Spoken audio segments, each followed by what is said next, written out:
come once again to discuss things.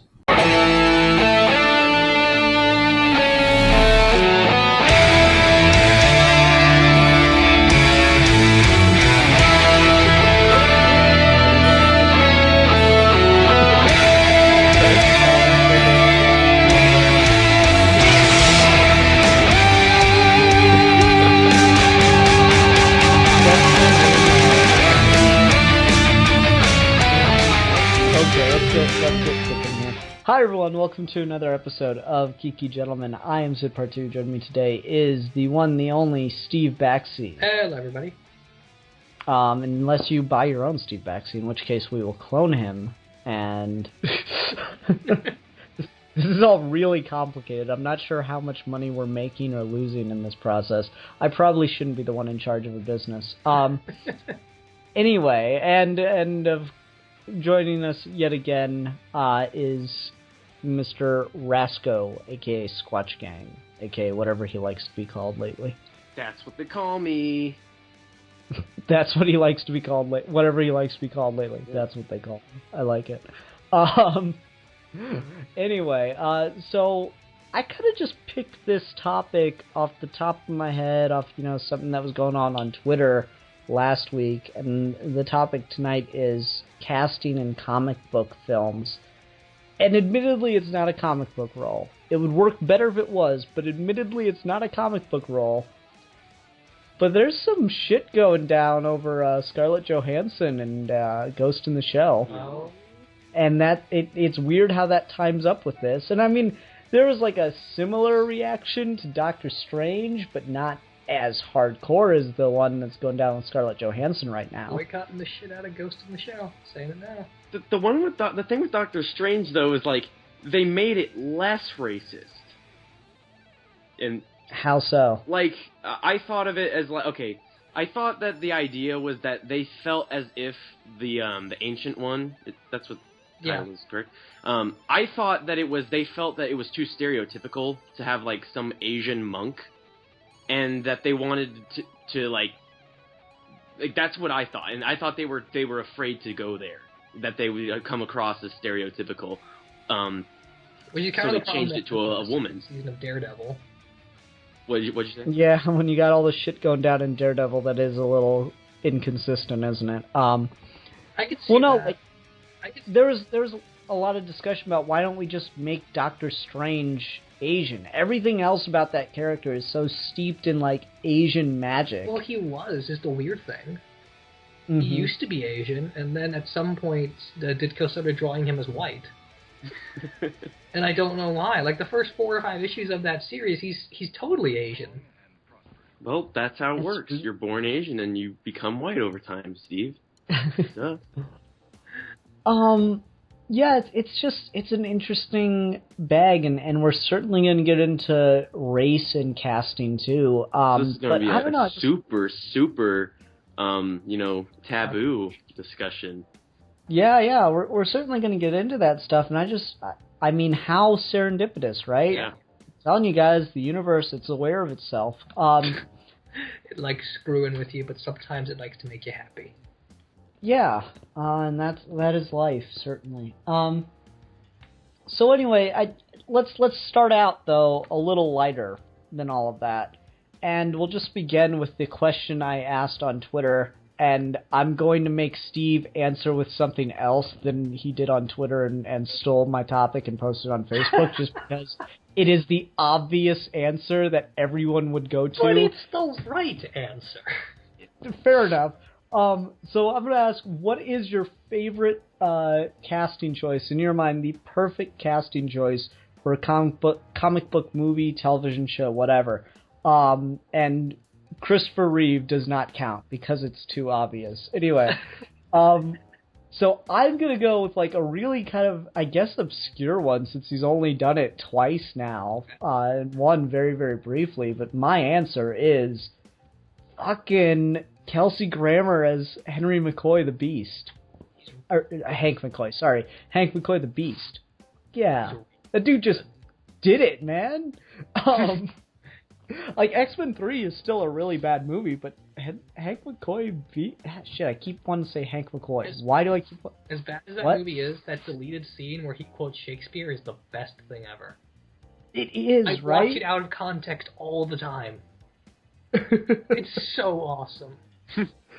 And like what put this whole thing in my mind was we got a Beast, Kelsey Grammer Beast action figure in at work, and I almost bought it. And I'm just like, man, that guy was so perfect for that role. Like, I cannot imagine, you know, that they got the new kid in First Class and Days of Future Past, and like, yeah, he's fine, it's whatever, but he's nowhere near as good as Kelsey Grammer was. And he has such short scenes, but he just did it perfectly. I love Kelsey Grammer as the Beast. Nah, I agree with you. He's fantastic. How about you, Rasco? Okay, so does this have to be superhero, or can it just be, like, comics in general? Comics in general. Okay, is fine. I'm gonna go with a recent one, because this is one that I've recently, that's like, it's a more recent, perfect casting in my mind. That's like, we've seen it, and it's like a really big topic of discussion right now. Jeffrey Dean Morgan as Negan on The Walking Dead is absolutely perfect. I've seen a couple of the snapshots and clips of him from that finale, and he looks pretty damn great. He is, and he just chews up every scene. Well, he's only in one scene so far, but he is awesome in that scene. So, Jeffrey Dean Morgan as Negan. Boom! Nice. Yeah, that's a really Okay, good choice. Steve, how about you? Alright, this is tough because, I mean, Christopher Reeve is the right answer. Yeah. So, putting that massive bias aside, I think I'm gonna have to go with Ian McKellen as Magneto. Yeah, I was just about to say that. That's another one. Like, well, X-Men has a lot of them. Yeah, X-Men has done it multiple times, and I'm not an X-Men guy at all, but every time Magneto's on screen, it's fantastic. I love everything he does in those movies. Yeah. It's crazy that they managed to perfectly cast Professor X and Magneto twice. I know. Right? Because Michael Fassbender, I was going to say Michael Fassbender and Ian McKellen because they're almost the same person in that role. But yeah, I don't know. He's just so good. He's such a great actor. He did Mr. Holmes recently, which he's amazing in. But the kind of dialogue choice and mannerisms and such as he has as Magneto, this sort of like ruffian that grew up to be a gentleman sort of demeanor. Oh, it's perfect. Mm-hmm. Yeah, I cannot believe they did such a good job. I don't know what it is about the X-Men universe, but they have a lot of fantastic casting. They do. I mean, Ryan Reynolds was born to play Deadpool. He totally was, yeah. And I don't know, we were just talking before we started recording, I really like Green Lantern, but he is so much better as Wade Wilson and Deadpool than he is as Hal Jordan Green Lantern. And also, the thing about X-Men is, like, even when they took a risk with their take on Quicksilver, in a visual sense. I'm not too familiar with Quicksilver comic-wise, but, like, even their Quicksilver worked, and that was something when, like, people saw, at least people that I was talking to at the time, when they saw Quicksilver in the first trailer, they were like, that he looks so stupid, but that's, like, one of the biggest talking points of that movie is Quicksilver. Yeah, the moment that movie came out, everyone shut up and they loved it. Yeah. Yeah. It's crazy how like, you know, it's funny because part of me also wants to say Heath Ledger is the Joker, but he's doing such his own thing that's not quite in the comics. Yeah. It's like a big amalgamation of a lot of different things from the comics, but it's not quite there. That was my thing with Ledger too, yeah. Yeah. But like, it's so weird because fans will pitch a bitch when they hear someone's announced. Yeah. And then they go and they blow it out of the water. Like, there's a lot of negative reaction to Batman vs. Superman right now, but everyone seems to universally praise Ben Affleck as Batman and Gal Gadot as Wonder Woman. Acting-wise, they're pretty damn great. I mean, the moment we got that picture of him in the costume with the cowl off, I'm like, that's Batman. There's no denying it that was Batman. Yeah. Mm. And Wonder Woman's kind of the big standout from the movie, too. A lot of people really liked what they did with her. I mean, she doesn't get a lot of time, but what she does do is really good. Acting-wise, they sold me on her when Doomsday knocked her down and she looked like it was foreplay and she got excited. Like, that seemed like, okay, I can buy your Wonder Woman. Yeah, the only hesitation I have is there's just one line of dialogue that Wonder Woman has that does not sound right in that movie, and it's when she's like, this beast, this thing. It's like she says something, like she just like lists a bunch of nouns, describe like adjectives about it. I don't know, like is that right before like one after the other really quick. It's a really short line, but it's the only line that's just like, what? That was weird. Well, we're talking about things, unstoppable. Are we talking about delivery or are we talking about the writing? Because if we're talking about writing, Batfleck is fucking awful. Well, no, I'm just talking about delivery-wise. Okay, cool. I would agree. I think every character in that movie is completely, makes no sense at all. Yeah, no, they're sociopaths. Every character. Okay, no, we're not getting into this. This will just turn into its own whole thing. But before we move away from X-Men, though, I do want to mention, because it's got a lot of them, and this character's always shafted, but I liked James Marsden as Scott Summers. I thought he was good. Yeah, no, I agree. I think that's perfect casting, honestly. But I want to see more of him, and it's sad because I doubt we'll ever see him again in the role necessarily. Like, yeah, exactly. Like he was wasted, but I thought he was really good. I liked Shawn Ashmore as Iceman. Yeah, yeah. Most of the X-Men were really well cast. Yeah, it's just weird though how like fans will pitch a bitch about casting, and they're usually always pretty damn wrong. Yeah. I'm trying to think of an example where fans called that a casting choice was really bad. I think a lot Halle of people Berry, say that about Jesse Eisenberg as Lex Luthor, even though I don't. I would prefer another actor, but I don't think he's a terrible pick. I just don't think they went with the take. I don't even think the take that they took on Lex Luthor is in Batman v Superman, though. See, yeah, that's the thing, because I don't think he's a bad idea for that character. I just think that the way he was written and the performance he gave based on the direction didn't work. Like, if you just tell him to be like he is in Social Network, it works.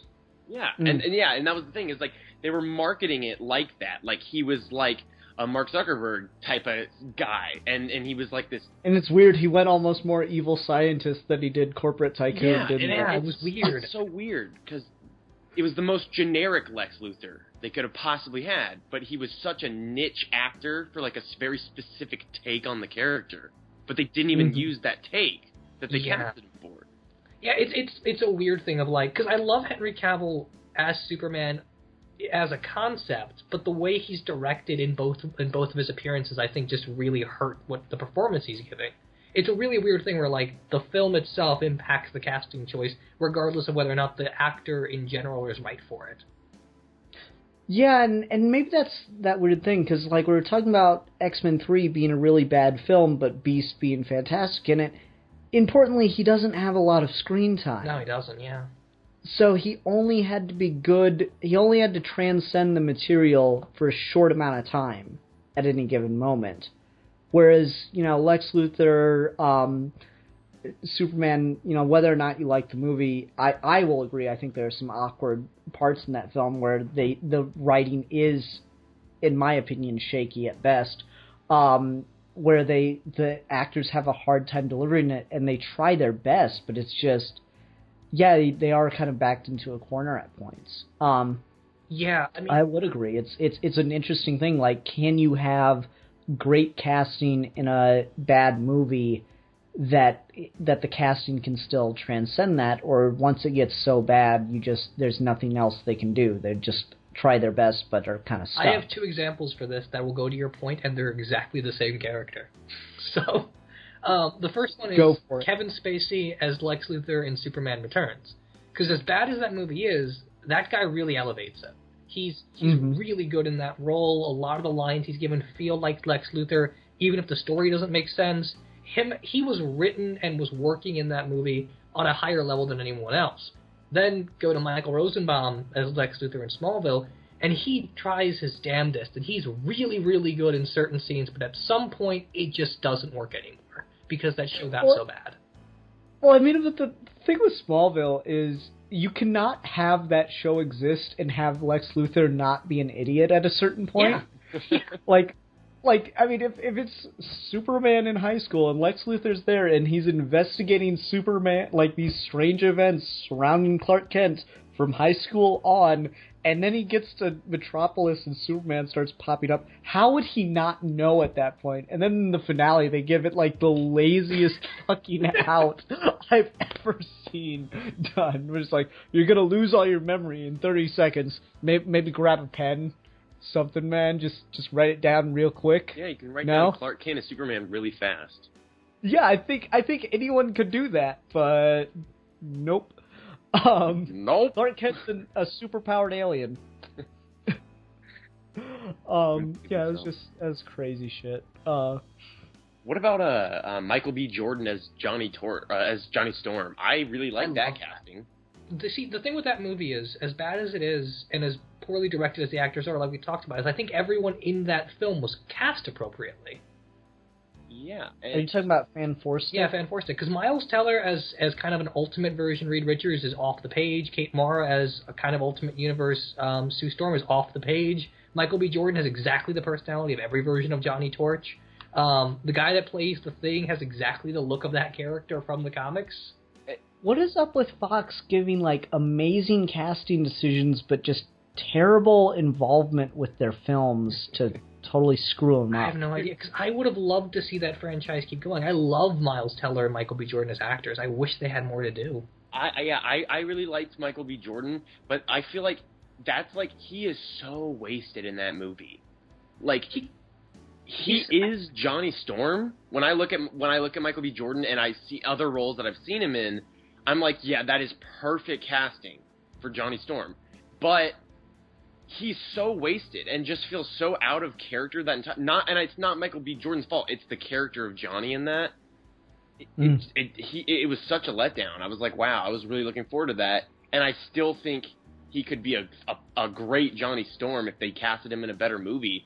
It's just like, oh, sad. He had a really interesting year because Johnny Storm, he's perfect for the role, but Fan Forstick is an awful movie, and everyone was blasting it. Then the same year, he was Creed, and he's just incredible in that, and it's a totally different style performance.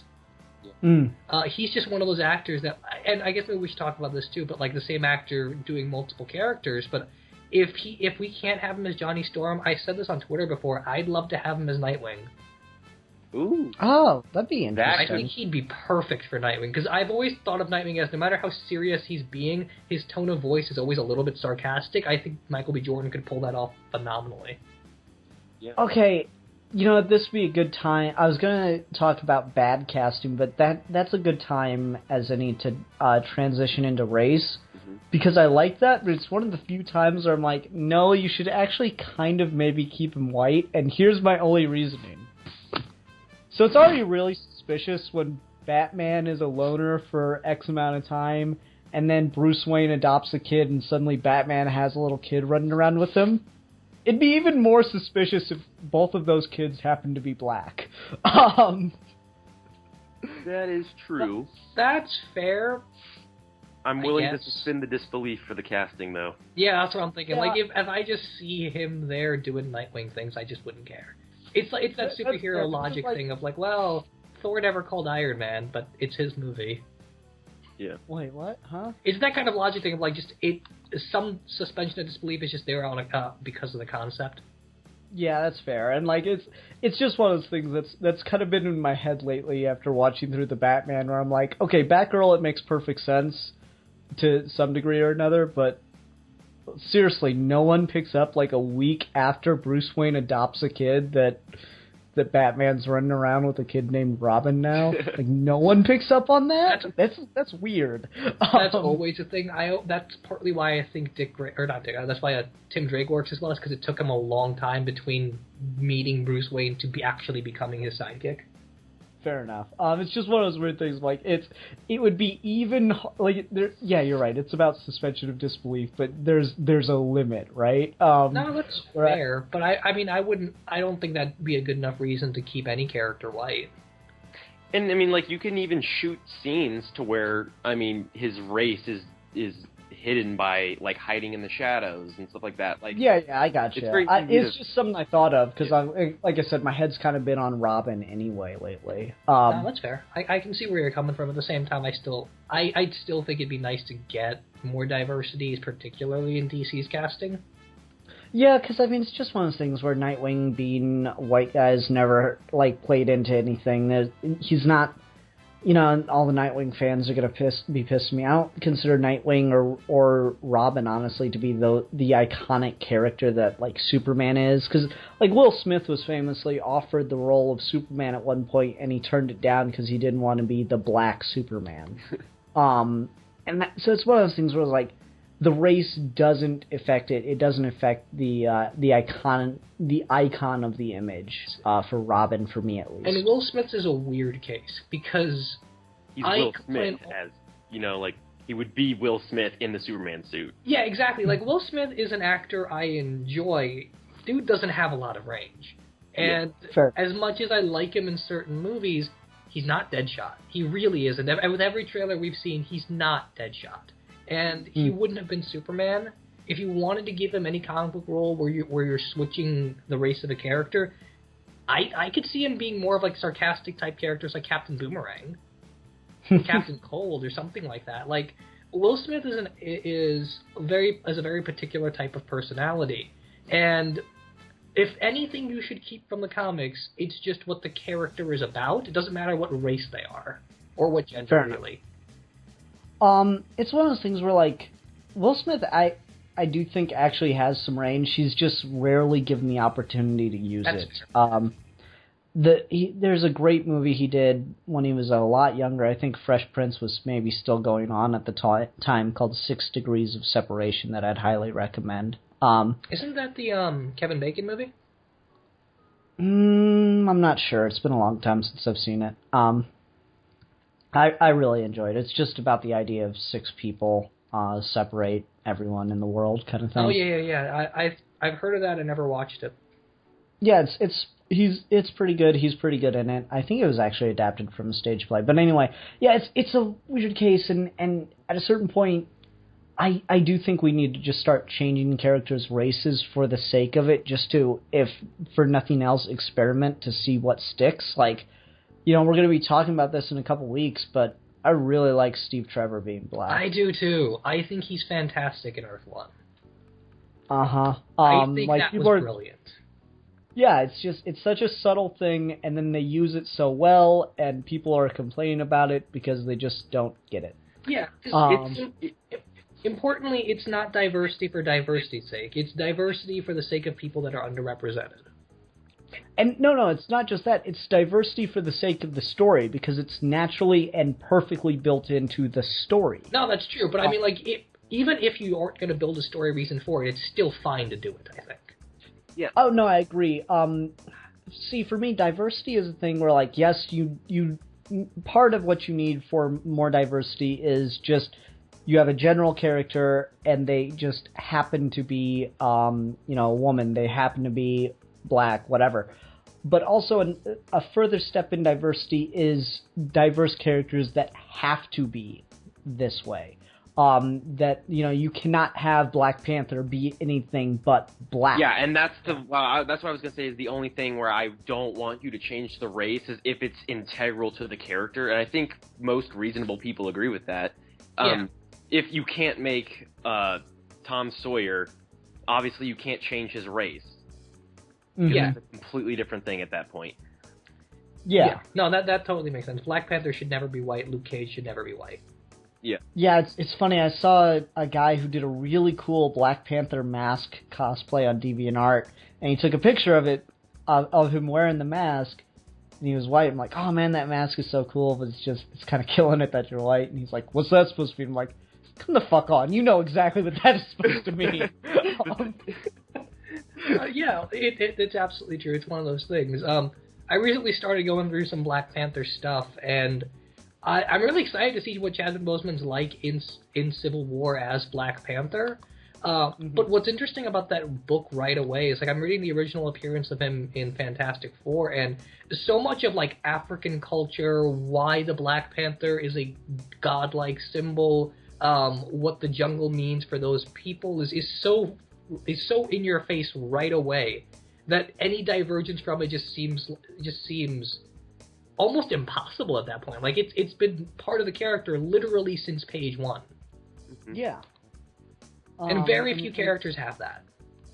Yeah, it's and that's probably why it was like really, really awkward to put him in Hell's Kitchen. I didn't read any of that stuff, but it just sounded weird. It sounded odd to me too. I heard it's good, but I don't know. Haven't touched it.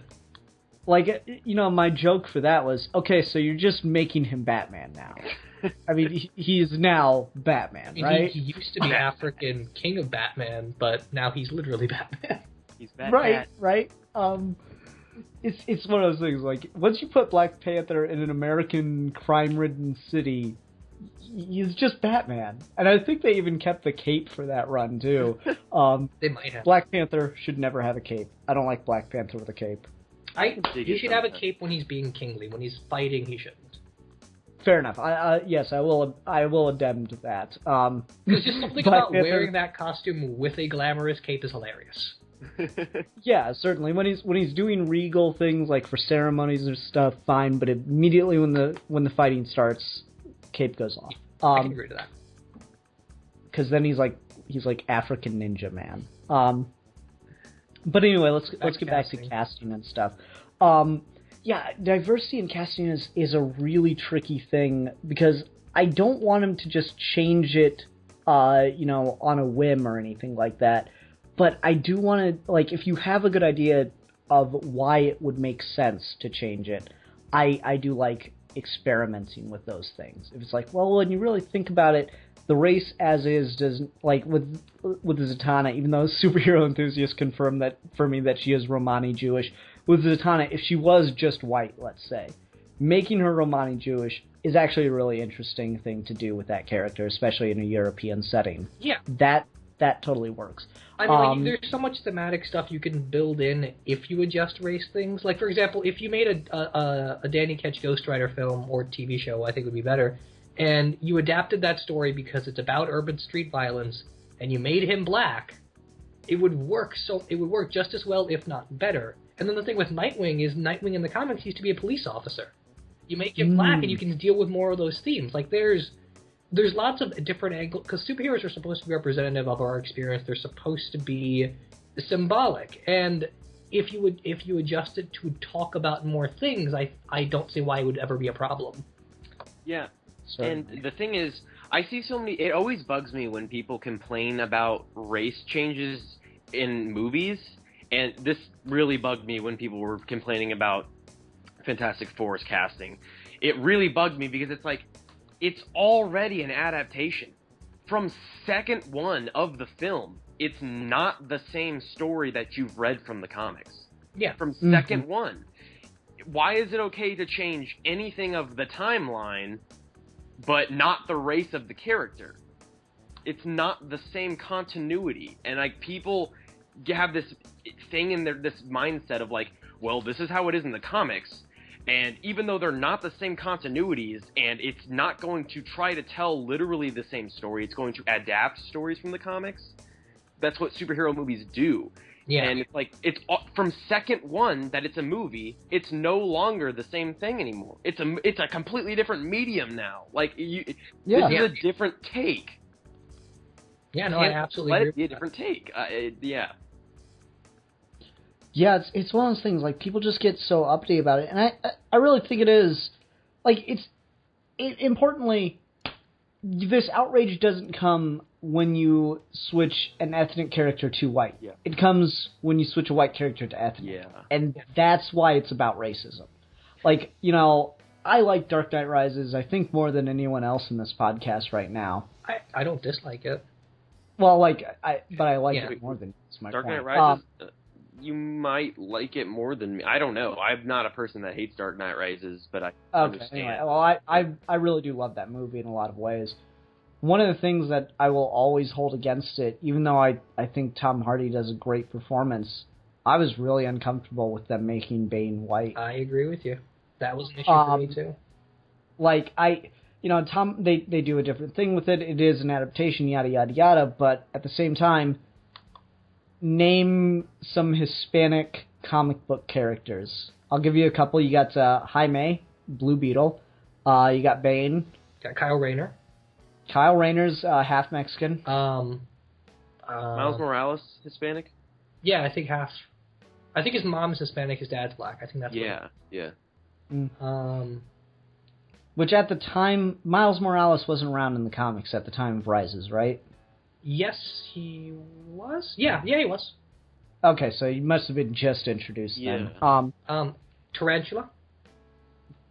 See, now you're starting to get really out there, aren't you? That's not out there. That's the guy. That's the girl that rapes Nightwing. I think some Inhumans characters, there might be, like, they're obviously, I don't think they are because they're Inhuman, but there are, well, I don't know. This is kind of confusing. Well, no, I'm just like, about other genetics. 5 characters. We get 5 characters into the list, and Steve has to name someone that I, as a comic fan, admittedly, I'm not a Nightwing fan, I've never really heard of that much. Oh yeah, I mean, your point is totally sound. Like, changing a character that represents a minority to reflect the majority is part of the problem. Yeah, and certainly, and so like when you start doing that, when you're like, okay, let's just it's just Hispanic, so we'll just change him to white, and the actor will do a funny accent. It's like, well, thanks a lot, guys. There was one of my cool characters, Bane, the South American guy that beat Batman. That was fucking awesome. Yeah, see, that's the whole thing, right? Like, white males and mostly white females have millions of characters and movies and stuff to look up to. Yes. Black kids, Asian kids, Hispanics, they don't. They've been forced you gotta select you. You have your toys. Empathize and create attachments to characters of white that are white.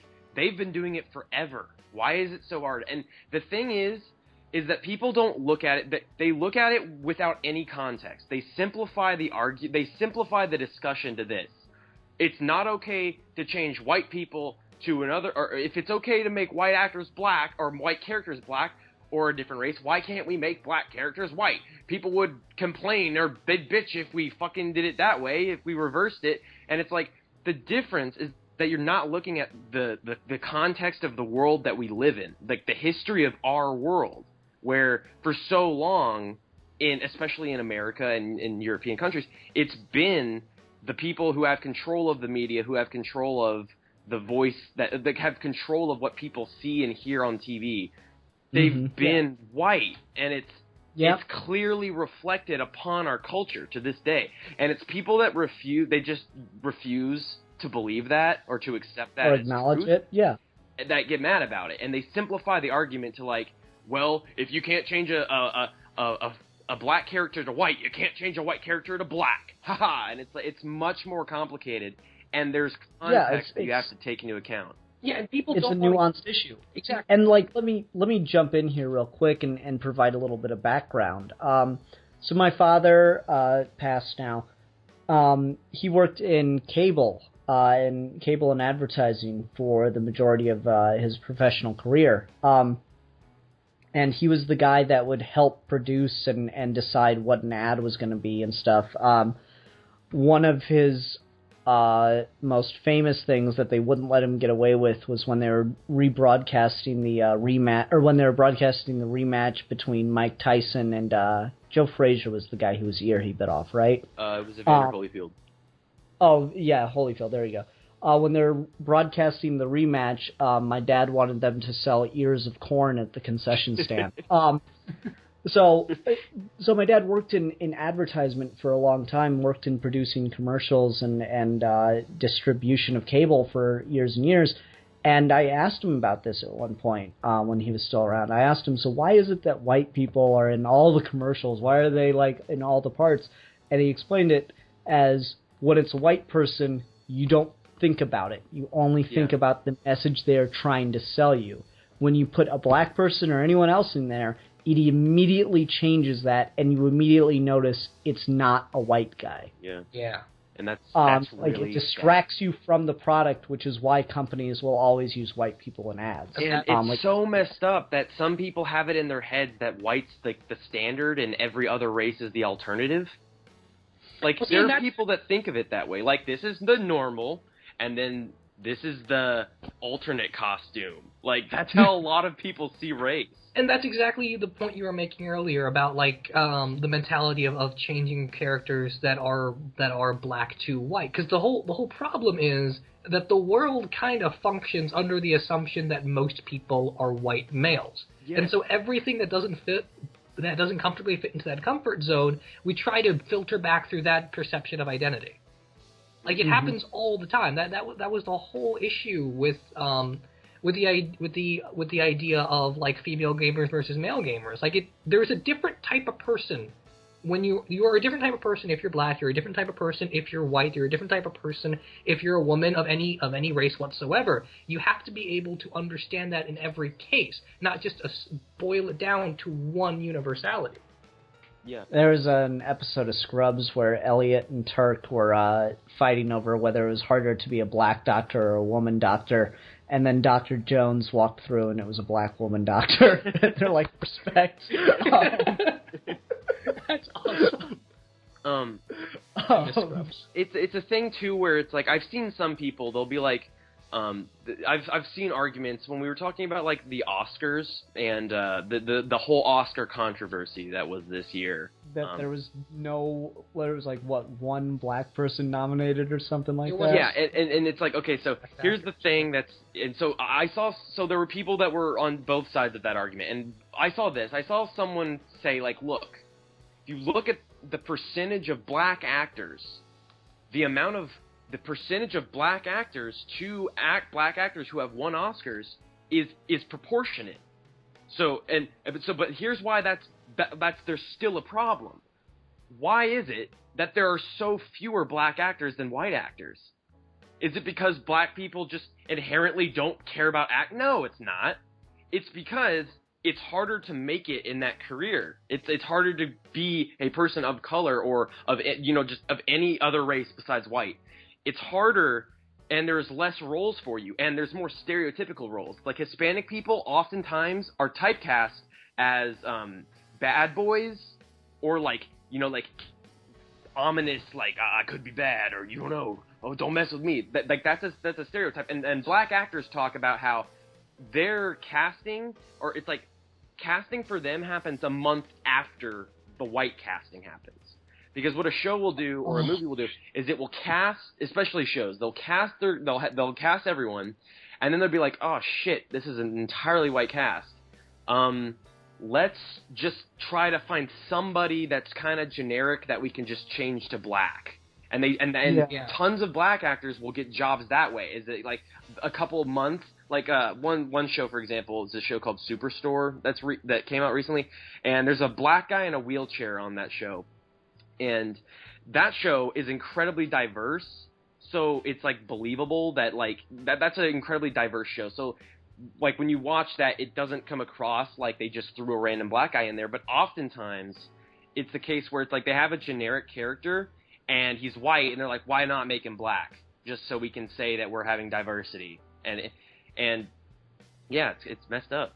Oh, it absolutely is. And Aziz Ansari has his Netflix show called Master of None, and he does an entire episode about Indians on television. And it's hysterical. I need to see that. That's awesome.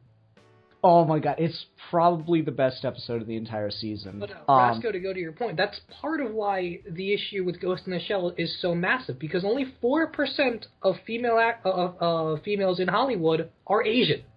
Only 4%.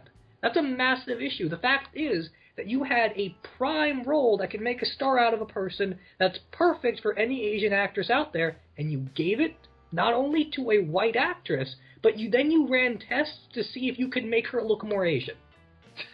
Like, what the fuck? If that's not racist, I don't know what is. And yeah, I tweeted that link to you, Steve. Boy, how things have changed, because that's exactly what they did with Marlon Brando back in, the 50s or whatever. Yeah. Where they went in and gave him minor surgery and makeup to make him look more Asian. I'm like, why the fuck didn't you cast an Asian person? Yeah. And that's exactly what happened to Bruce Lee. This seems like, oh, it's just a modern issue. It's because having more roles. Like, no, this is like a big thing. Bruce Lee pitched an amazing idea for a TV show along the lines of The Incredible Hulk called Kung Fu, where it was an Asian guy going across America looking for his brother that immigrated there, and he had to go and he'd go into a town, he'd have to fight some people using Kung Fu, and then he'd teach people about his culture as he looked for his brother. And you know who they awesome. They fucking cast a white guy for that role. It's like man, and it's like some people see that, like, was it 4% Asian actors you said, Steve? 4% of female actresses, or 4% of actresses are Asian, yeah. Okay, so it's like, some people look at that and they go, okay, well then you shouldn't complain when only 4% of the roles have Asian females in them.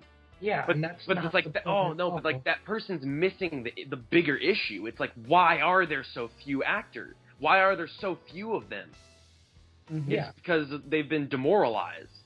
Yeah, and then people want to say, well, okay, let's just back away and just look at the merits of the part. Okay, if you just look at the merits of the part, you're not actually solving the problem, right? Like, if you want to go on this whole egalitarian sort of position of, like, just treat everything equally, at some point you have to look at the specific areas where there are problems and attack it directly. Yeah. That's why that philosophy doesn't work. Like, if you wanna make it so that everyone's cast equally, then you have to up the percentages in every area. You have to cast more black people. You have to cast more Asians. That's also relying on people to not have personal bias when casting. Like, if it's just about the merit of the part, it's like people are going to have their own little prejudices. Yeah. And you can't so you have to take steps to counterattack those prejudices. There's a wonderful piece on perception. Like, the whole, I forget who wrote it, but the whole idea is basically that is there a difference between men and women? And the way this woman wrote the article is she said, okay, everyone's going to attack me for saying that women are different from men because now I'm being relativistic and everyone is different and that's a bad argument. But then she says, well, look at the history of philosophy that constantly said the only things that are logical and matter are men. They're already assuming that women are different from men.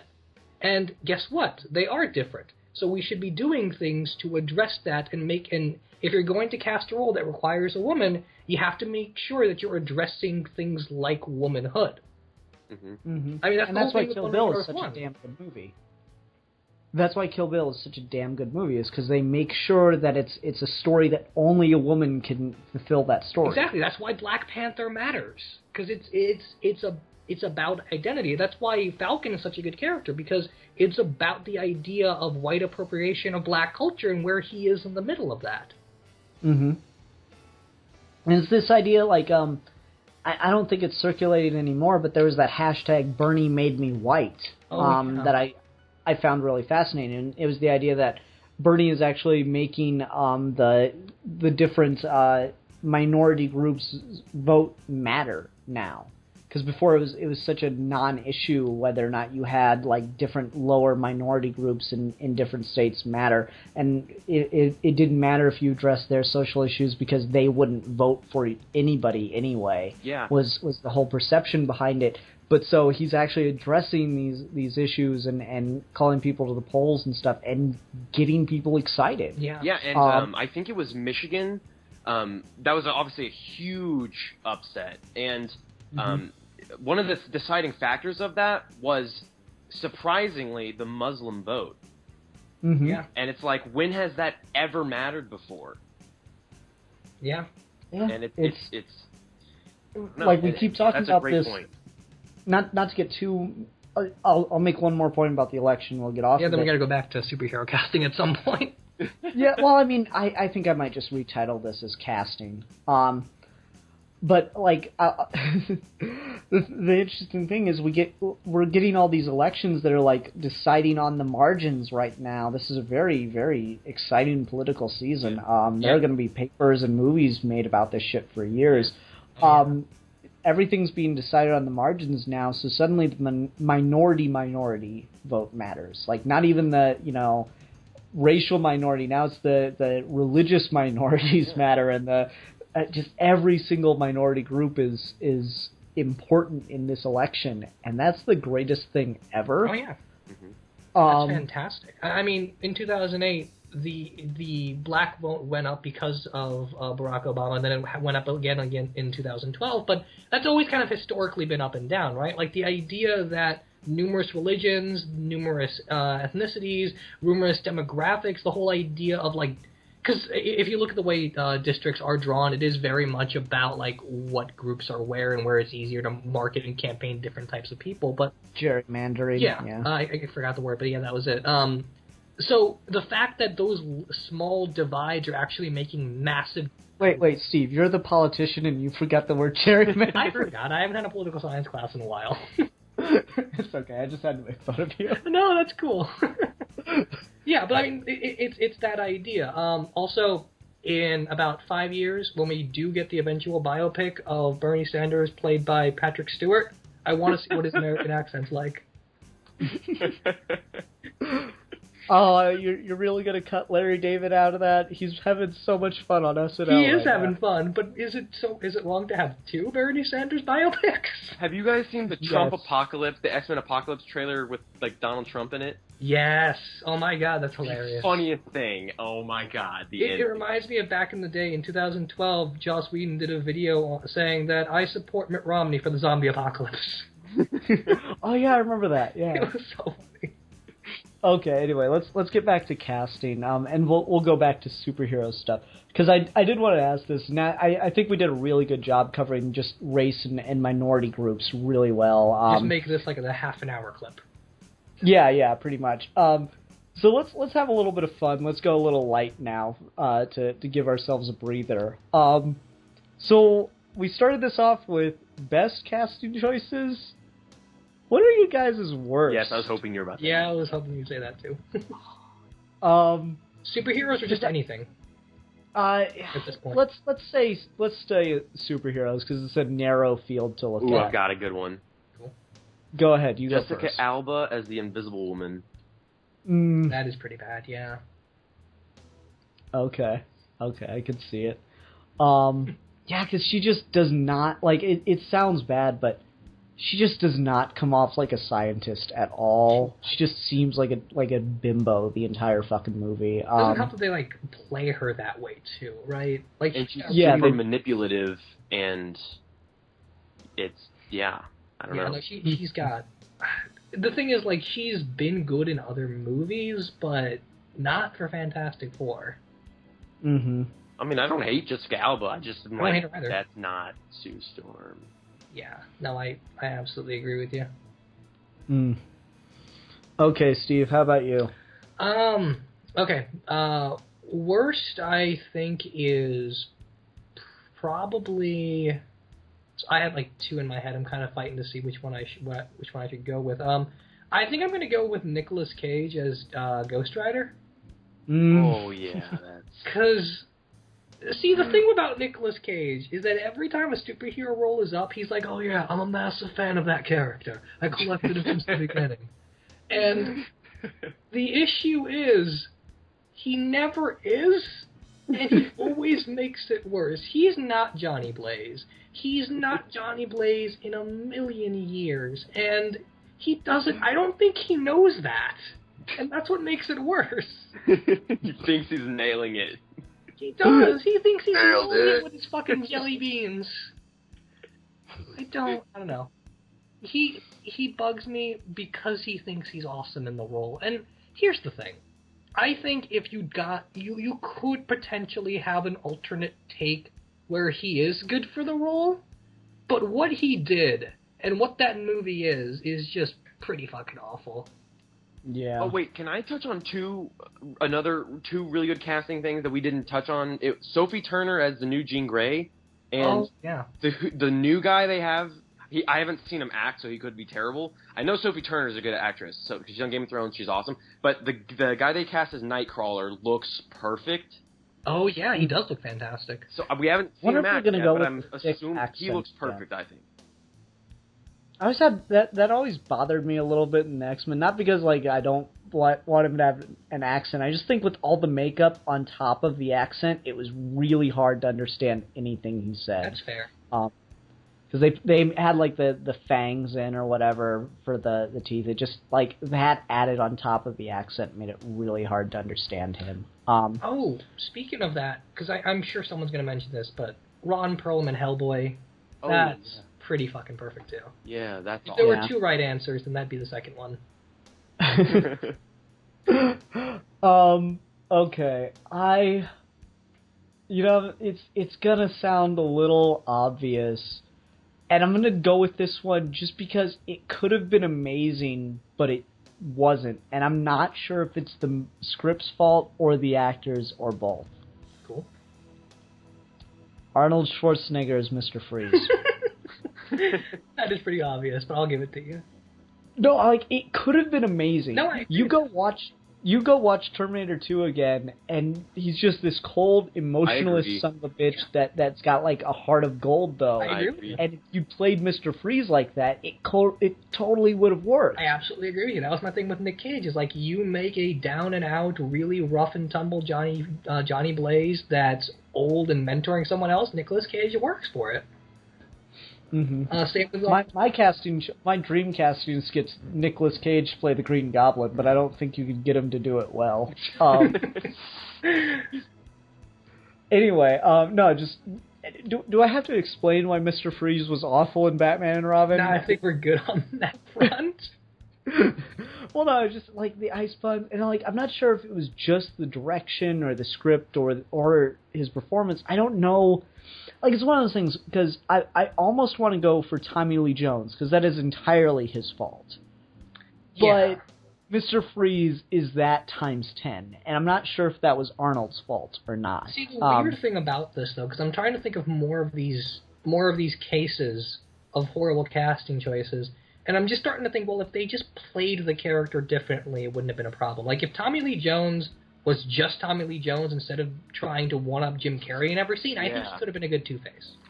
Oh, he would have been an amazing Two-Face if he'd done that. Like, that first scene with him is fucking excellent. It is, and it seems like the worst casting choices just comes down to bad direction. Mm-hmm. Like, I don't like Halle Berry. I don't think she's a good actress. I think she's really bland. At the same time, though, you could do something with that. I don't think anyone could have saved that movie. No one could have saved that movie, but like you could have used her in you could have made her work. Like Tarantino gets a lot of actors I don't like to be amazing. You could channel Halle Berry's blandness into something better. You can channel Jessica Alba's blandness into something better. I've seen that happen. What are those actors? I'm just curious. Like the Tarantino actors that he gets good performances out of that you don't necessarily like. I don't like Channing Tatum, and I thought he did an amazing job, and I think he stole the show for me in what's it called? Hateful Eight. Wow. There's a guy in Django whose name I can't remember now. Which character is it? He's one of the outlaw dudes that him and Christoph Waltz take out pretty early on before they go to the plantation. Oh, okay. Like it's one of those extras. Like it's one of those. It's a bigger name. I can't remember who he is, but he's not very good in most things. But he's great in that film. I'm blanking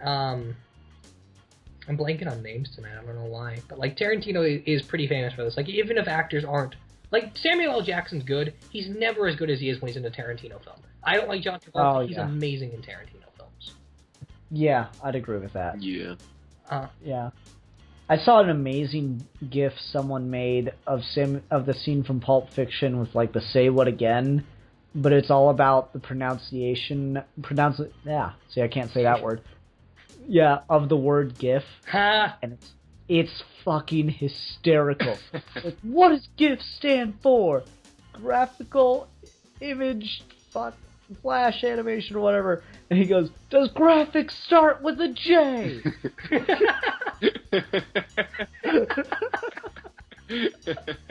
That's hilarious. Oh man, it was done so well. It went on for like 10 minutes. It was the longest GIF I've ever seen, and it's because of that. Like, I've been told for years, like, oh, it doesn't matter how you say it, it's a word we made up, blah, blah, blah. But because of that one, I'm now going to always say it as GIF. Anyway. Yeah, I'd agree with that. Samuel L. Jackson's amazing in every single Tarantino movie he's in. Yeah, like, Tarantino it just has this ability to get performances out of actors. Like, everyone's always excited when they work with him. Yeah, because he's made it a name for himself, is what it is. Yeah. Like, so everyone wants to bring their A game.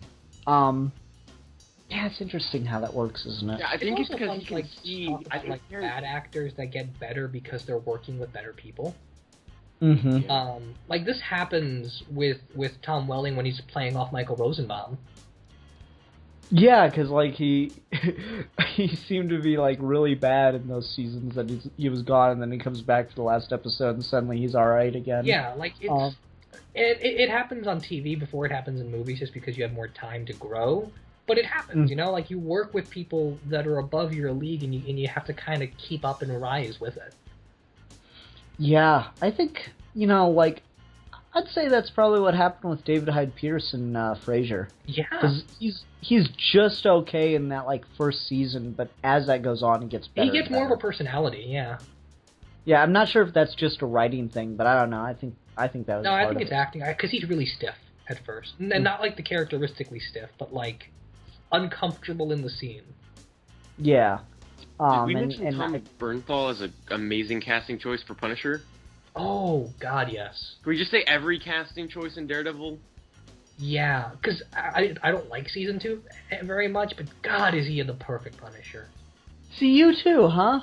I don't like that season. I think it's really problematic, but man, he's such a good Punisher. I am like, I don't know what it is I don't like about it, but I'm really struggling to get through that. I'm just like, so... I have so many problems with it. I don't think it's a very good season of television. But even so, you're right. He's my favorite version of Punisher, and I love the Thomas Jane one, too. Yeah, I love like Thomas that movie Jane. also. Yeah, no one talks about it, but that's like one of those action movies my dad and I always watch, and I just love it. Yeah.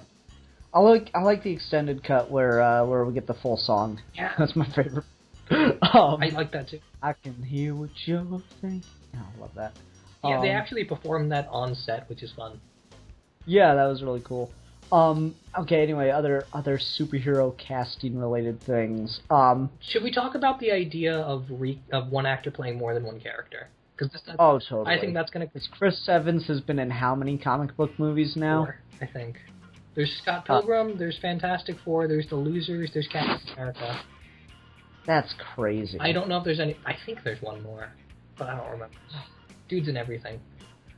Yeah. The whole idea of one actor playing more than one character was weird initially. Lots of people didn't like that idea, but I think like Chris Evans being as perfect as he was for Captain America really sold people on it. And as much as I don't like Batman vs Superman, as much as the theatrical cut for Daredevil doesn't work, Ben Affleck's good in both. Ben Affleck is not the problem with Daredevil. Agreed. Yeah, I'm trying to think of other examples of that. Multiple castings. Because it's like, as many superhero movies as we've had the last couple of years, it still hasn't happened that often, right? Hang on a second, because I actually saw a list of this the other day that had lots of names. Okay. It might be fun to just look at that and see. Yeah, sure. Okay. Tommy Lee Jones, as we mentioned, because he was in Captain America. Yeah. Ryan Reynolds, who's Green Lantern, and Wade Wilson. Bobby and I did we did a cosplay duo one time where he was Deadpool and I was Green Lantern, and we hung out. Oh, that's hilarious. Halle Berry is both Storm and Catwoman. Chris Evans is like 4 things. Aaron Tyler Johnson is both Quicksilver and Kick-Ass. Brandon Routh is like 3 things. No, Superman. He was in Scott Pilgrim. He was in Dylan Dog. And he's the Atom. Oh, right. Okay. Ray Stevenson is both Volstagg and the Punisher, which I think he's great as the Punisher as well. We've never miscast the Punisher, I don't think. I think he's okay. Yeah, that movie is just so fucking weird. It is, but he's not bad at it. Yeah. Natalie Portman is in both V for Vendetta and Thor.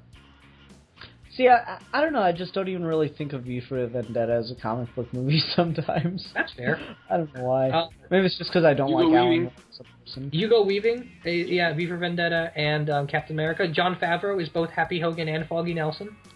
Yeah. Is what's the actor who's playing Zemo? Zemo is something Bruhals. I love that actor, Rush. He is awesome in that movie. I love Rush. Yeah. I think that's perfect casting. Mickey Rourke is both Marv in Sin City and Whiplash. Mm-hmm. No, Bruce Willis hasn't had 2 roles. He was in Sin City and he was on Unbroken or whatever. Unbreakable. Unbreakable. Yeah, it's not comic. Rosario Dawson is in both Sin City and Daredevil. Mm-hmm. Nick Cage is Big Daddy in Kick-Ass, and he's Ghost Rider, allegedly. I had to throw that in there. Still waiting for the performance to come out there. Idris Elba is both Heimdall and some dude in Ghost Rider Spirit of Vengeance. Oh, could you imagine how God, what? Could you imagine how long this list would be if we started adding voice actors? This is true. Laura Vanderwood is both Supergirl and Indigo. Indigo on Supergirl. Oh. Rebecca Romijn is both in The Punisher 2004 film as Joan and in X-Men. There's a lot of these. Holy crap. Right? Isn't it crazy? Yeah. I guess I wasn't even thinking about... I don't know. I suppose I was thinking of, like, lead roles or something. No, that's totally fair. As far as starring roles goes, there are a few, but as extras, like Michael Clark Duncan is both the Kingpin and Kilowog. Yeah. Michael Jai White is both Spawn and Bronze Tiger. And Gamble in Dark Knight. Yeah, and Reynolds is also Hannibal King. Oh, yeah. Well, see, the weird thing about that is they tried to write him like Deadpool as close as they could because they thought that was the closest they'd ever get to having Deadpool on screen. Oh, who is the Asian actor who's in The Dark Knight, Arrow, and Captain America? The guy that plays Lau. Yeah. I forget his name. That guy's in a lot of stuff. He's a character. He always plays the same type of dude as well, doesn't he? I'm good at calculation. My friend Carter, he thought that Arrow... he couldn't decide if Arrow was trying to be in the same universe as The Dark Knight because of that actor being in Arrow. He was like, are they trying to, like, connect them? That doesn't work. Another starring role, James McAvoy is both Charles Xavier and Wesley from Wanted.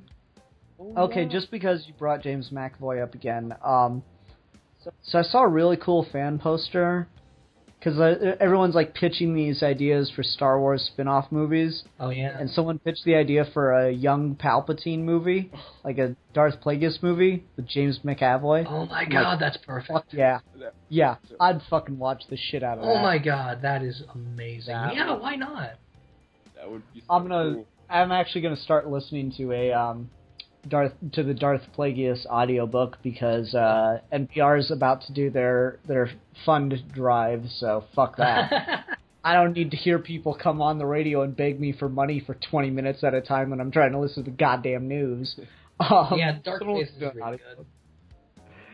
Yeah, anyway, sorry, I didn't see any other opportunity to put that out there, but I really like that idea with him as younger Palpatine and training. That'd be fucking awesome. Well, what's interesting about superheroes in general, now that you mentioned James McAvoy, is that he's not an actor anyone would have really cared about until he got those comic book roles. It's weird that comic books went from being like stepping stones to now being recruitment for high-class actors. Yeah, like now they've made it. Yeah, like now, because it was always legitimate film, but now people, acting-wise, are at least starting to see that. Like even if the Academy or general populace doesn't, the actors do. Yeah, and I mean, Birdman's always going to be a middle finger to superhero movies. The fact that won Best Picture is just a middle finger to superhero movies. Of course, but like if you talk to someone like Tommy Lee Jones, he went from dissing comic book films to liking them. Mm-hmm. Hugo Weaving. Kind of, because he didn't like playing Red Skull, but he liked playing V. I don't understand why he didn't want to play Red Skull. I don't know. Again. He just didn't like. That's. I mean, to be fair, he does kind of go out like a bitch. Yeah, but he had lots of cool stuff to do before that. Oh, wait. Can we bring up something again about like with the Force Awakens? Sure. The casting in there. Oh yeah. Sure. Black Stormtrooper. Okay. The world fucking lost their mind. That was stupid. I cannot stand the people that say that complain that it's like this overly PC movie because the three main leads are three different races and none of them are a white male. And they're like, what's wrong with that? I don't understand. It's three actors of three different races, and one of them doesn't happen to be a white male. You know how many movies don't have an Asian guy in them? Or don't have an Indian guy in them? But does anyone notice that? No. My favorite thing about Force Awakens, using you as a launching point for that, is that it's basically the story of three minorities running away from a hooded figure with a burning cross. That's awesome. Like, I still don't understand that complaint. It's like none of the big characters are white men. Like, why doesn't Kylo Ren count? He's like one of the most important characters in the movie. Also, you had 6 movies where the leads were white. Come the fuck on. Yeah. And I mean, honestly, I still, like, people say Rey's the main character of Force Awakens. It's debatable. I still kind of lean more toward Han Solo at points. See, I have a hard time pinning down who the main character of that movie is. I feel like everyone has something to do, and it's pretty equally distributed. Yeah, I'd agree. I will admit to one thing though, just as like an aside on Force Awakens. While I ended up being satisfied with the explanation they gave, I was initially a little hesitant on Finn being like the whole idea of a Black Stormtrooper thing. Like, my initial thought when I first saw him was, okay, it'll be like they stole the Stormtrooper armor and shit went haywire. And then that's obviously not what happened. And my only reasoning for that is the Empire was always meant to kind of be a stand-in for the Nazis. That's true.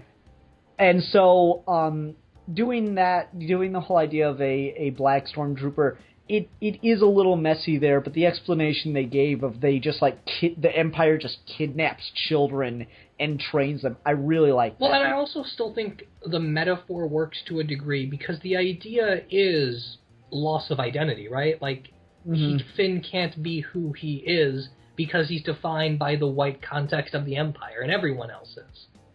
Yeah, exactly. And so I ended up being really, really happy with the explanation they gave, but I will admit some initial, well, let's see what they do with it. Not to make this a review of The Force Awakens, but I do think that's one of the things about that film where, like, the social commentary does actually evolve past the original trilogy.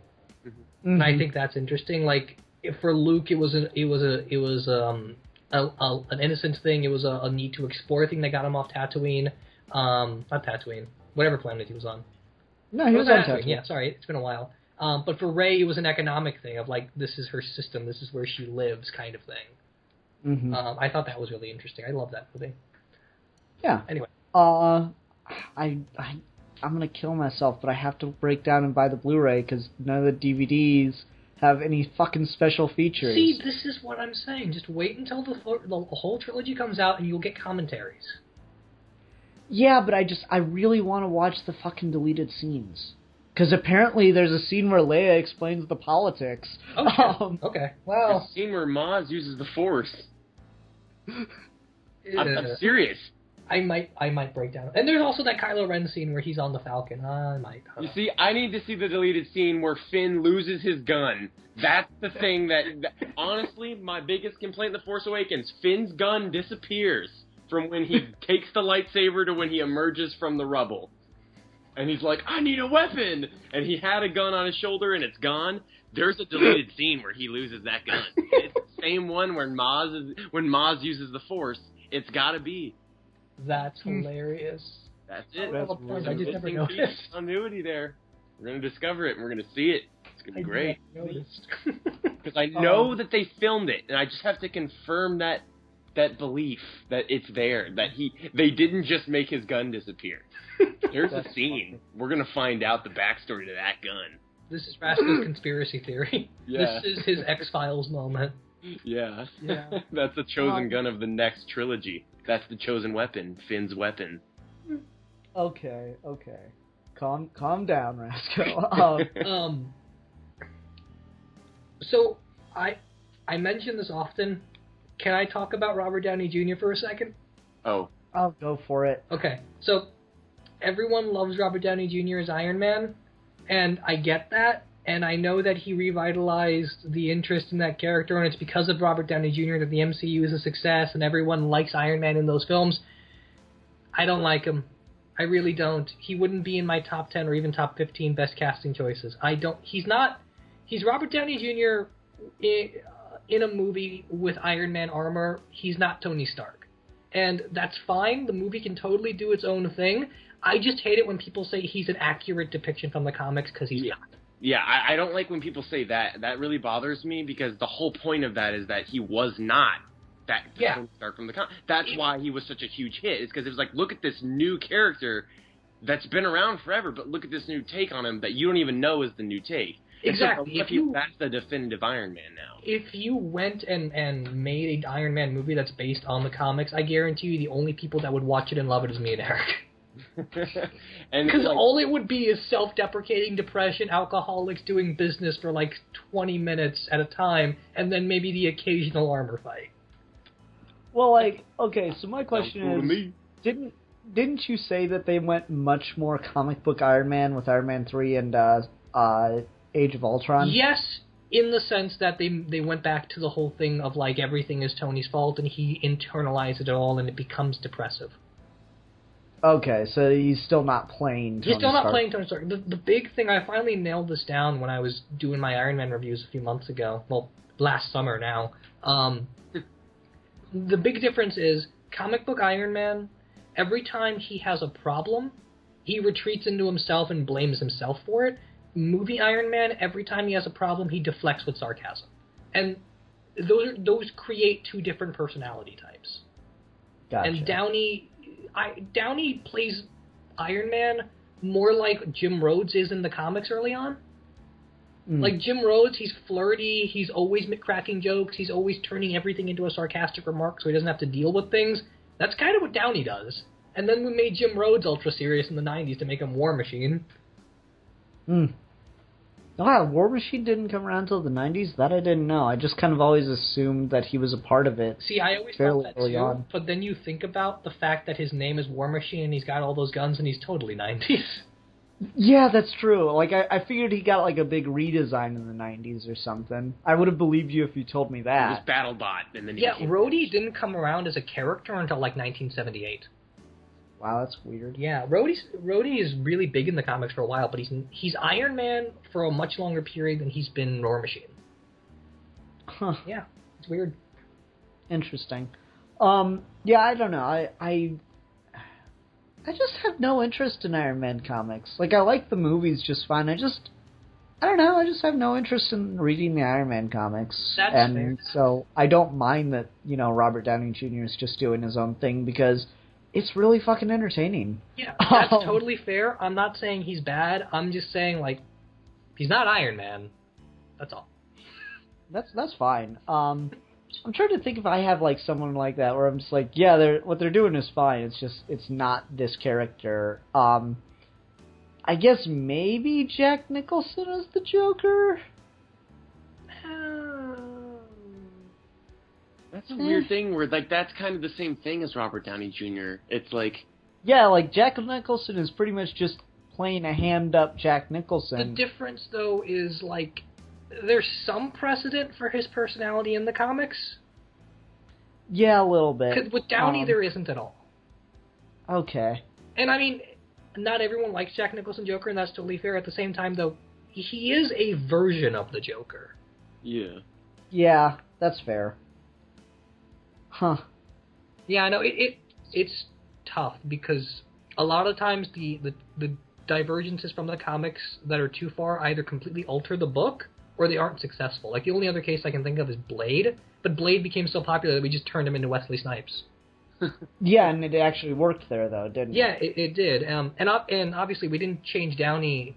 We didn't change comic book Tony to be like Downey. We tried, and it didn't work at all, and we just kept going with it. But, like, it's a really weird particular case. I can't really think of another one. It's interesting how that works out.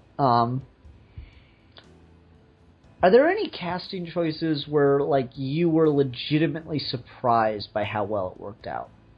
Like, where you were where you honestly did not... Like, alright, so this isn't gonna happen, I know, but let's say that Steve goes to see Suicide Squad, and Will Smith is Deadshot. It's not gonna happen. I saw the latest trailer, but... Well, I will say, I was really, really apprehensive about Sebastian Stan as Bucky because they changed it so that Bucky and Cap are more like brothers as opposed to like mentor-mentee kind of thing. And watching that movie, I'm like, I like this a lot, but I don't buy that you turn this guy into Winter Soldier. And then they made Winter Soldier, and now he's the greatest thing ever.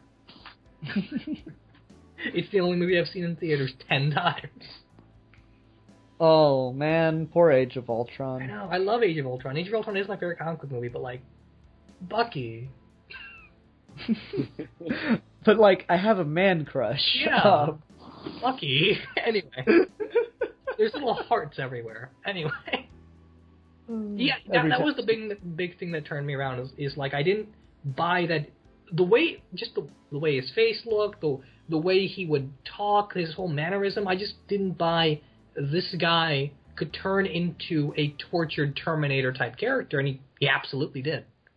Yeah, and like, you wonder if he did his performance as Bucky a certain way so that he could completely change his performance as the Winter Soldier. That's a really good point. Man, that's something I wish Jack Nicholson had done when he played the part, is that he played Jack Napier completely differently than he played the Joker. That would have been awesome, and he just doesn't. That's the thing with Nicholson, is like, he doesn't act per se, he just tones himself up or down. Because I like Jack Nicholson a lot, but like, aside from maybe Chinatown, he's never really more than himself. And that's a weird thing where it's like...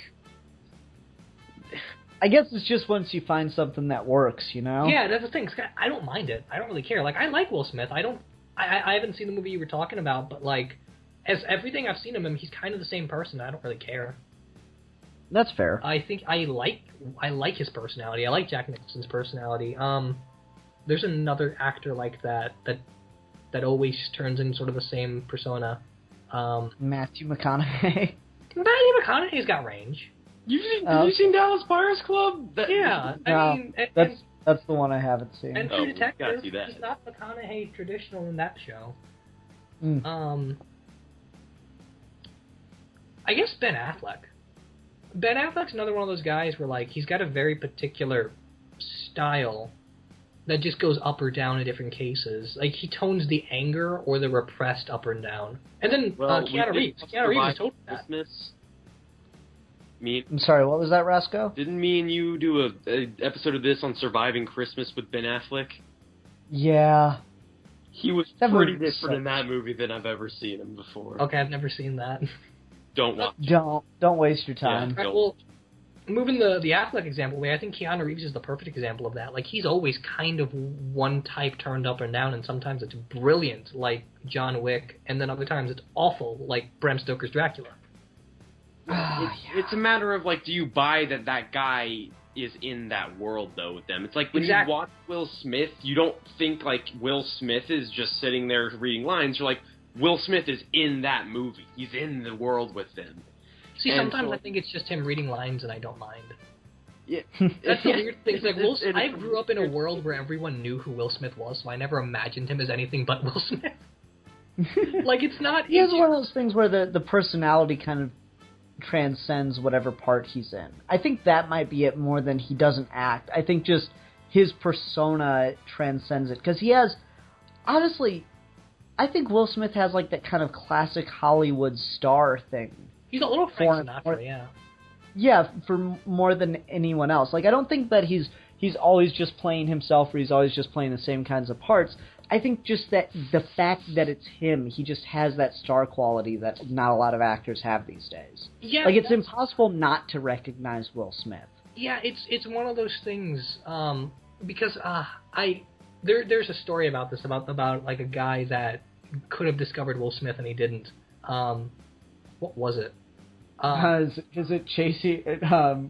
Not Chasing Amy. Shit. Jersey Girl. No, Jersey Girl is another. Yeah, it is Jersey Girl. That's the movie. It's Ben Affleck. I like that movie. Everyone hates that movie. It's the only Kevin Smith movie I like.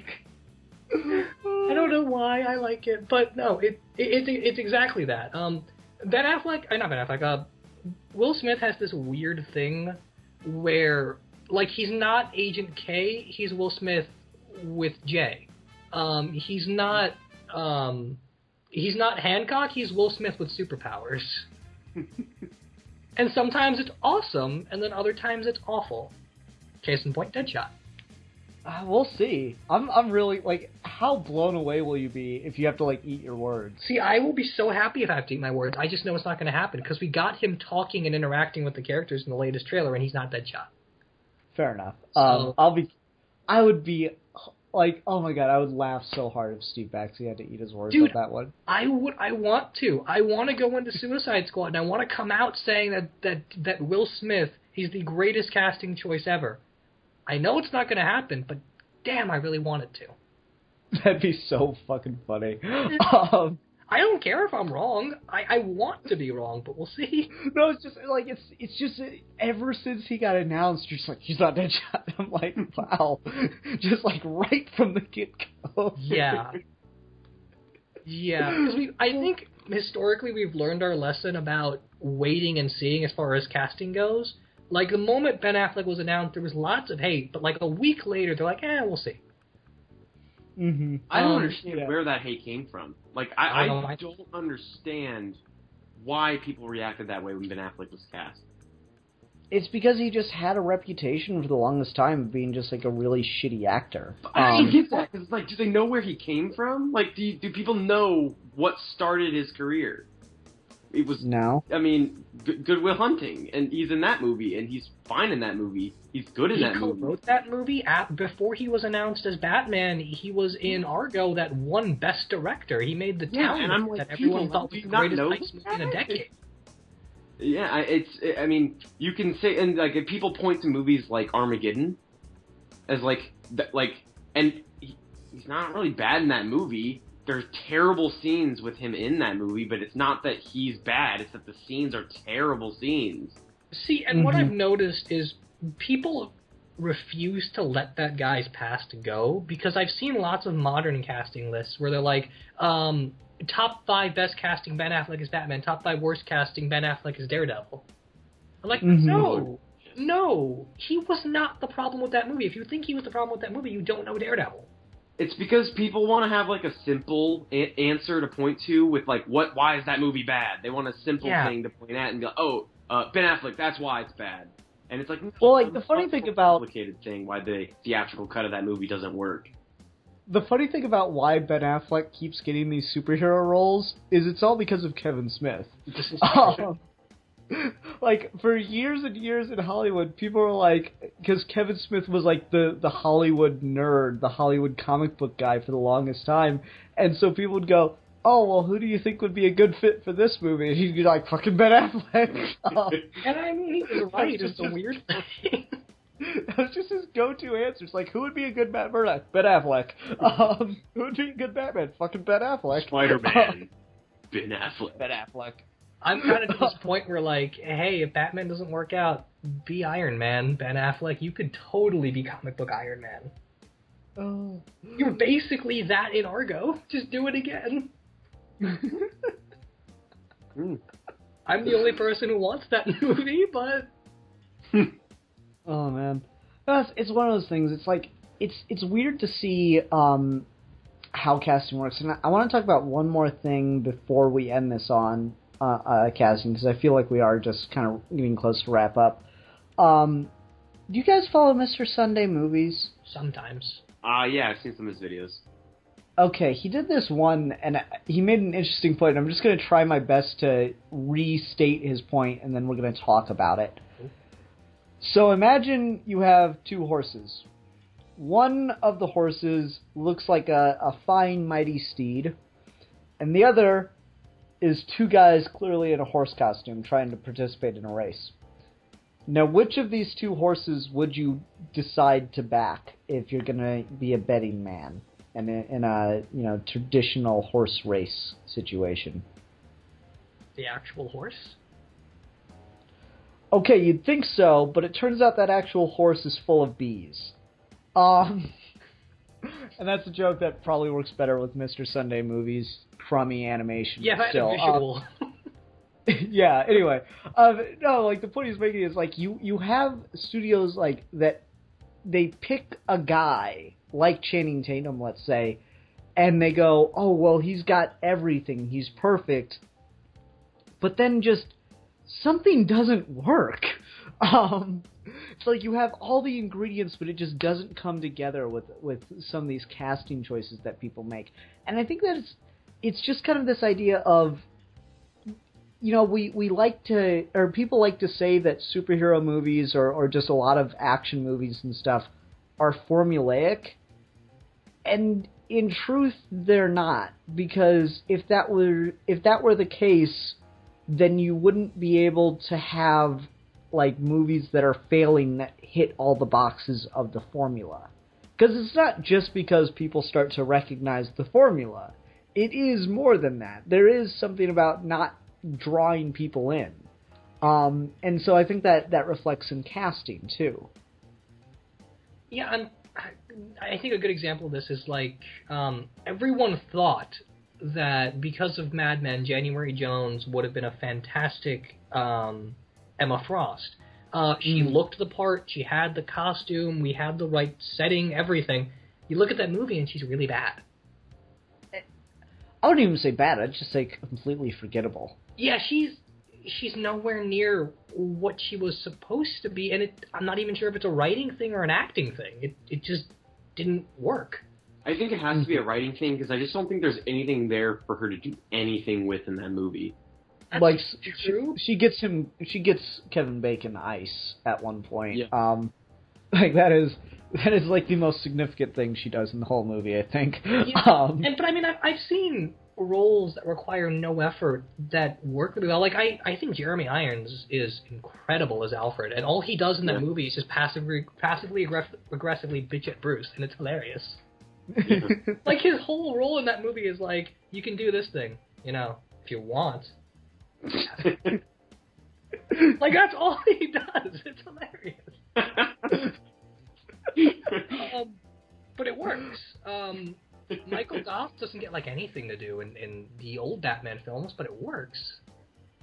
Yeah, except for Batman and Robin. Except for Batman and Robin, because that's when he gets something to do. This is Computer Alfred. I've made you some bat clothes with nipples. Enjoy. I'm a fetishist. Oh, man.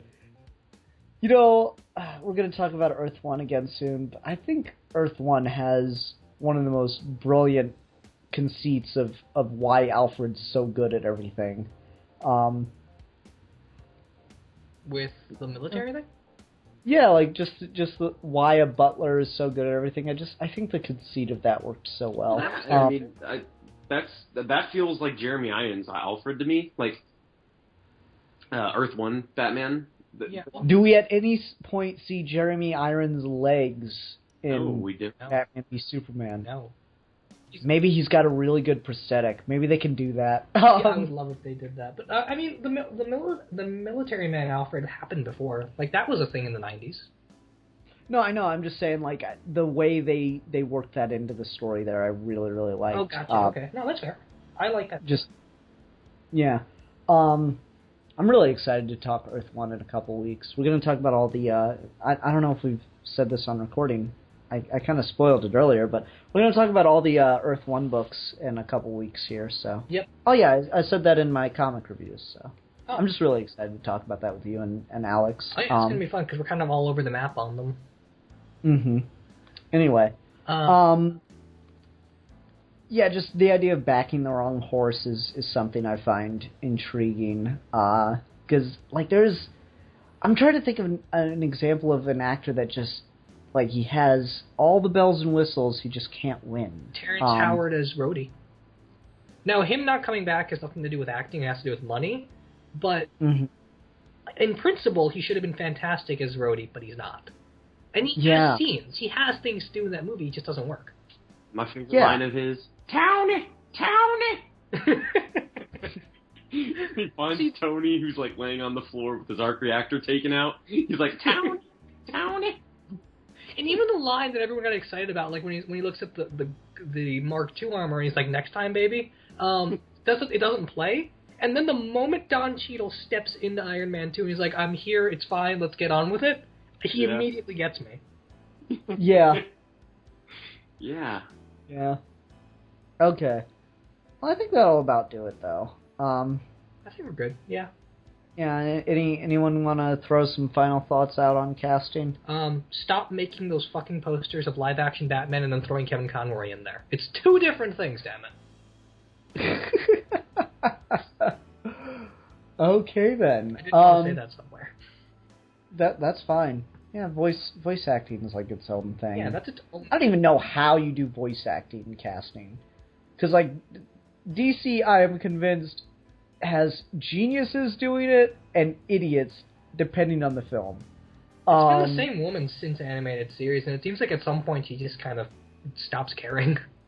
Well, no, because like she picks good people.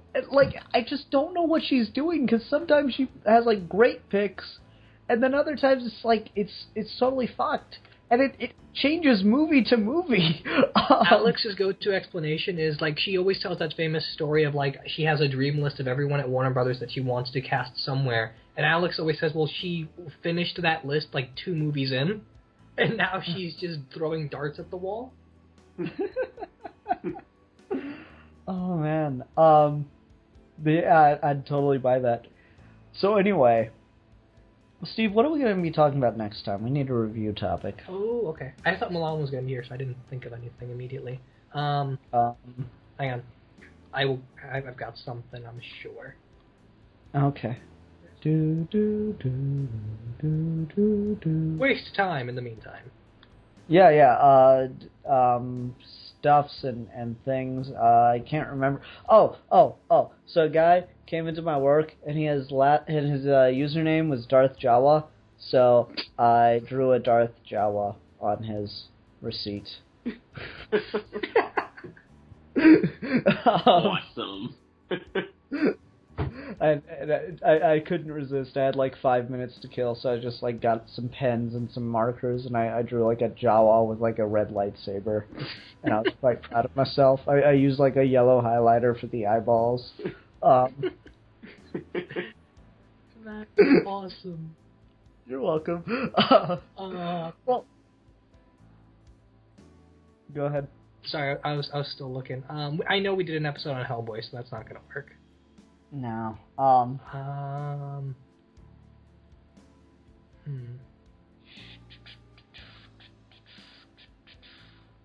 What else is out? I'm trying to think of something. I always pick kind of shitty things to review, and I just don't know what to do. Alvin and the Chipmunks, The Road Chip. That's going to be in Ian's top 5 along with Jerry Maguire when we did that. Oh, fuck that movie. I'm sorry, Steve. Yeah, fuck that movie. I can't believe it was a Best Picture nominee. Oh my god. Yet Birdman wins Best Picture. What the fuck? I don't fucking understand. Have you ever done anything on the 2004 Punisher movie? No. Because I really like that movie. Yeah, me too. Yeah, let's do that. I wonder if we can get Alex on for that, because it's always fun to talk to Alex about the Punisher. Yeah. Because we just end up fan casting a Martin Scorsese Punisher movie. That needs to happen. Oh my god. That's gotta happen. No, but it's on Netflix right now. I think it just got added, so I think it might be a good time to do that. Yeah, that'd be cool. Alright, 2004 Punisher. Might as well announce this now. Ratchet and Clank movie's coming out at the end of the month. I'm really excited for that. I am too. Yeah, so Steve and I are going to do that. I just really I'm playing through the third game. I'm really disappointed in the third game compared to the second. Like, I remember being disappointed. The movie What? didn't look that good. I've only seen one trailer, though, so maybe there was more trailers that made it look better. I don't know. I didn't like the first trailer for that movie. There's, like, no advertising for it, is the issue, Yeah. I think. Because I didn't even know it was It's got coming an out this month. 8.7 out of 10 on IMDb, so... Oh. I should I check was the kinda- Rotten Tomatoes for it real quick. Oh, I'll go for it. Just Why out of not? curiosity. Um, Because Civil Anyway, War is like a 94 right now. ooh. No, I'm really excited for the Ratchet and Clank movie, and then we can get a Sly Cooper movie if that does well, which Be a dream come true. I don't think it's gonna do well because there's no fucking marketing for this shit. Are you guys unaware of like that trailer for the Sly Cooper movie? Yeah, it's basically test footage. Okay, so that's what that was, like that, because I was always confused about that. I was like unaware if that was like the confirmation of that film like being made right now. Like, is that what that is, or is like? No. That film will be made if Ratchet and Clank does well. So go see Ratchet and Clank. Yeah, it's the same thing as the test footage we got for Deadpool that eventually turned into the movie. Okay. Yeah. Well, there's a high demand for it, but they want to see if Ratchet and Clank can actually make money. Which, I mean, how couldn't it if you fucking advertise the damn film? I mean, I like the video games. I didn't even know it was coming out this month. What the fuck? Right? Like, that's a problem. I don't know if anyone knows it's coming out. Jeez. Yeah, it's gonna be disappointing. It's gonna bomb then. Shit. Oh well. Aww. So long, Sly Cooper. See, video game movies have all of the potential in the world. It's never actualized. Like Sonic. Yeah. Like Sonic, yeah. Where is the Sonic movie? Sonic doesn't need a story. Look at the intro to Sonic Unleashed. Fair enough. That's a But movie. Sonic doesn't. Make that a movie, dude. That's awesome. Just play the intro in theaters for $15. It's better than the game. The game is worth buying to watch that intro. Oh, that is completely true. That intro is one of the coolest fucking things of all time. I was not ready for that when I played that game for the first time. I was like, oh my Dude, look at this cast. Paul Giamatti's in this, John Goodman, Bella Thorne, Rosario Dawson, Sylvester Stallone. Wait, What the fuck Sylvester Stallone did Ratchet played? and Clank? That's Ratchet and Clank, dude. What the heck? Why was that right? Throw that star power out there, baby. Come on. This is what we're talking about. Sylvester Stallone are in a Ratchet and Clank movie? This movie is out in 2 weeks, and no one is... Oh my god, I'm so sad right now. So was man. Spy Kids also. You have to keep that in mind. Spy Kids. Okay, everyone, you need to be going out to see the Ratchet and Clank movie so that we can get our Sly Cooper movie as well. Yeah. And then we'll get a Jack and Daxter movie that just... Like, it'll be a 4-hour epic that does the entire story from Sandover Village all the way till the end of the collapsing Dark Pyramid in Jak 3. And then we'll get the crossover that we deserve, not that PlayStation Move Heroes bullshit. Who the fuck wants the Justice League or the Avengers when I can have Sly Cooper, Ratchet and Clank, and Jack and Dexter all in the same movie? Exactly. I will gladly trade the next Avengers movie for that. I would gladly trade any future comic book movie for that. I've had my fill. Maybe Okay. Black Panther movie because it's being done by the guy who did Creed, but that's about it. Oh, that's cool. so cool. All right. We need to end. So next week, Black Panther. It'll be just kind of a lot of reviews. I don't think we'll be doing topic discussions for a couple weeks here. So next week, The Punisher 2004. Week after that should be Ratchet and Clank, I believe. Hang on, let me check. You said 29th, right? 29th or 28th, something like that. Okay, well, today's 22nd, so 29th, Ratchet and Clank, yeah. And then May 6th would be... the Earth 1 series, ideally. I can't promise that one, but ideally it'll be the Earth 1 books. Civil War's coming up too, though, so I don't know if I can... I'm not sure if I'll be able to meet you that night to record. Oh, shit. We'll talk. We could record on a different day or something. We'll figure it out. Yeah. Anyway, everyone, thank you very, very much for watching. I hope you enjoyed this. Until next time, I'm the philosopher. I'm the politician. And I'm the Squampus. And we are your geeky gentlemen, and we will be discussing things. I always forget that's what you're going to say. Sometimes it's change. Sometimes it's Squampus, sometimes it's Squatch.